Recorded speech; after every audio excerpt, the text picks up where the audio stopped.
ବୃକ୍ଷ ବା ଗଛ ଗଛକୁ ଆମେ ତିନି ଭାଗରେ ବିଭକ୍ତ କରିଛନ୍ତି। ଗୋଟେ ହେଲା ବୃକ୍ଷ, ଗୋଟେ ହେଲା ତୃଣ, ଆଉ ଗୋଟେ ହଉଛି ବୁଦାଳିଆ ଗଛ। ବୃକ୍ଷ କାହାକୁ କହିବା ନା ଯୋଉ ଗଛ ଗୁଡ଼ିକ ମାଟି ତଳୁ ଜଳ ସଂଗ୍ରହ କରିକି ବଢନ୍ତି ବା ବଞ୍ଚନ୍ତି ତାକୁ ବୃକ୍ଷ କହିବା। ହେଲା କି ବହୁତ ବଡ଼ ବଡ଼ ଗଛ ଅଛି ଆମେ କଣ ତା ମୂଳରେ ପାଣି ଦିଅନ୍ତି, ସିଏ କଣ କରନ୍ତି ନା ମାଟି ତଳୁ ପାଣି ସଂଗ୍ରହ କରିକି ସେମାନେ ଛୋଟରୁ ବଡ଼ ହୁଅନ୍ତି। ସେ ବୃକ୍ଷ ଗଛ କିଏ ଆମ୍ବ, ଲିମ୍ବ, ଜାମୁ, ଅଶ୍ୱତ୍ଥ, ଶିଶୁ, ଶାଗୁଆନ, ଶାଳ, ପିଆଶାଳ ଏଇ ଗଛ ଗୁଡାକରେ ଆମେ ଯାଇକି ପାଣି ଦିଅନ୍ତି କି? ନା ଦିଅ ପାଣି ନା। କିନ୍ତୁ ସେମାନେ ବଞ୍ଚନ୍ତି, ବଢନ୍ତି, ଛୋଟରୁ ବଡ଼ ହୁଅନ୍ତି କେମିତି? ସେ କୋଉଠୁ ଆଣନ୍ତି ପାଣି? କୋଉଠୁ ଆଣନ୍ତି? ମାଟି ତଳୁ।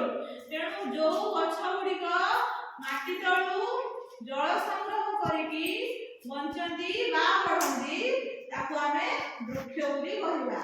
ବୃକ୍ଷ ଗୁଡା କୋଉଟା କୋଉଟା ନା ନିମ୍ବ, ଆମ୍ବ, ବଡ଼ ବଡ଼ ଗଛ ସବୁ, ବର, ଓସ୍ତ, ଆଉ ଆମର ହେଲା ଜାମୁ, ଶାଳ, ପିଆଶାଳ, ଏରା ସବୁ ହଉଛି ଶାଗୁଆନ, ଏ ସବୁ ହଉଛି ଆମକୁ ବୃକ୍ଷ ଜାତୀୟ। ହେଲା ଆଉ ତାପରେ ଆସିଲା ତୃଣ। ତୃଣ ଗଛ ସେମିତି କାହାକୁ କହିବା ନା ଯୋଉ ଗଛ ଗୁଡ଼ିକ ଆମ ବାଡ଼ି ଘରେ ସବୁ ଲଗାନ୍ତି ତାକୁ ପାଣି ଦିଅନ୍ତି ଆମେ, ପାଣି ନଦେଲେ ସେ କଣ କରେ ବଞ୍ଚିବ ନାହିଁ କି ବଢିବ ନାହିଁ। ବୁଝିଲା? ଆଚ୍ଛା ଆମେ ବିଭିନ୍ନ ପ୍ରକାର ଗଛର ପନିପରିବା ଲଗାଉଛନ୍ତି ନା ଆମେ ବାଡ଼ି ବଗିଚାରେ ବିଭିନ୍ନ ପ୍ରକାର ଗଛ ଲଗାଉଛନ୍ତି ଯେମିତି କି ଘାସ, ଶାଗ, ଧଣିଆ, ପୋଦିନା, ଏଲୋଭେରା ଏଇ ସବୁ ଗଛ ଆମେ ଲଗାଉଛନ୍ତି। ଏ ସବୁ ଗଛ ମୂଳରେ ଯଦି ଆମେ ପାଣି ନ ଦବା ସେମାନେ ବଞ୍ଚି ପାରିବେ ନାହିଁ କି ବଢି ପାରିବେ ନାହିଁ। ହେଲା ସେ ଅତିଥରେ କେତେ କେତେ ବଡ଼ ଏତିକି ବଡ଼ ହେବେ। ଧଣିଆ ଗଛ ହଉ, ପୋଦିନା ଗଛ ହଉ, ଘାସ ଗଛ ହଉ, ଏଲୋଭେରା ଗଛ ହଉ, କିନ୍ତୁ ଆମକୁ ଜଳ ଦବା ପାଇଁ ପଡିଥାଏ।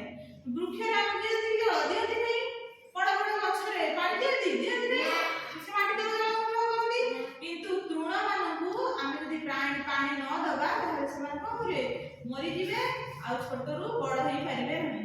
ସେମିତି ଆଉ ଗୋଟେ ଗଛ କଣ କହିଲା ନା ଆମେ ବୁଦାଳିଆ ଗଛ। ଏ ଗଛ ଗୁଡ଼ିକ କଣ ନା ବୁଦା ଭଳିଆ ଦେଖାଯାଆନ୍ତି। ଏମାନେ ମାଟି ତଳୁ ଜଳ ସଂଗ୍ରହ କରନ୍ତି ସତ, କିନ୍ତୁ ଏମାନେ ନା ତୃଣ ନା ବୃକ୍ଷ। ବୃକ୍ଷ ହେଲା ବହୁତ ବଡ଼ ଗଛ, ତୃଣ ହେଲା ବହୁତ ଛୋଟ ଗଛ। ମଝି ମଝିଆ ଯୋଉ ଗଛ ସବୁ ରହିଲେ ହେଲା ତାକୁ ଆମେ କଣ ସେ କଣ ବୁଦାଳିଆ ଭଳିଆ ଦେଖାଯାଉଥିବ ତାକୁ କଣ କହନ୍ତି ବୁଦାଳିଆ ଗଛ।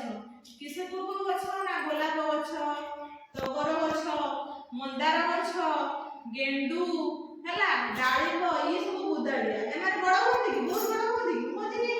ବହୁତ ଛୋଟ ହୁଅନ୍ତି କି? ହୁଅନ୍ତି ନାହିଁ। ଛୋଟ ଗଛ ହୁଅନ୍ତି କି? ମଝି ମଝି ଗଛ ହୁଅନ୍ତି ବୁଦାଳିଆ ଭଳିଆ ଦେଖା ହୁଅନ୍ତି। ମନ୍ଦାର, ଟଗର, ଗୋଲାପ, ଆମର ଡାଳିମ୍ବ ଏସବୁ ଗଛ, ଗେଣ୍ଡୁ ଏସବୁ ଗଛକୁ ଆମେ କଣ କହିବା ନା ବୁଦାଳିଆ ଗଛ। ହେଲା ସେମିତି ଲେମ୍ବୁ ଗଛ ଆମେ କଣ କୁହନ୍ତି ନା ଆମ ବାଡ଼ି ବଗିଚାରେ ଯେମିତି ଲେମ୍ବୁ ଗଛ ହଉଛି ପ୍ରଧାନ, ସେମିତି ଆମ ଲେମ୍ବୁ ଗଛକୁ ଘରର ବୁଢ଼ୀମା ବୋଲି କୁହାଯାଏ। ଆମ ଘରେ ଯୋଉ ବାଡ଼ି ବଗିଚାରେ ଲେମ୍ବୁ ଗଛ ଅଛି ସିଏ ତାକୁ ଘରର ବୁଢ଼ୀମା ବୋଲି କୁହାଯାଏ। ଆଚ୍ଛା ପିଲାମାନେ ତମେ ଜାଣିଲ ବୃକ୍ଷ କେତେ ପ୍ରକାରର? କେତେ ପ୍ରକାର ବୃକ୍ଷ? ତିନି ପ୍ରକାର। କଣ କଣ? ବୃକ୍ଷ ଆଉ କଣ ତୃଣ ଆଉ ବୁଦାଳିଆ ଗଛ। ବୃକ୍ଷରେ କୋଉମାନେ ଯାଉଛନ୍ତି? ଆମ୍ବ, ଲିମ୍ବ, ବର, ଓସ୍ତ, ଆମର ହଉଛି ଆଉ କଣ ଶାଳ, ପିଆଶାଳ, ଲିମ୍ବ, ଜାମୁ ଏ ସବୁ ବୃକ୍ଷରେ ଯାଉଛନ୍ତି। ସେମିତି ତୃଣରେ କୋଉମାନେ ଯାଉଛନ୍ତି?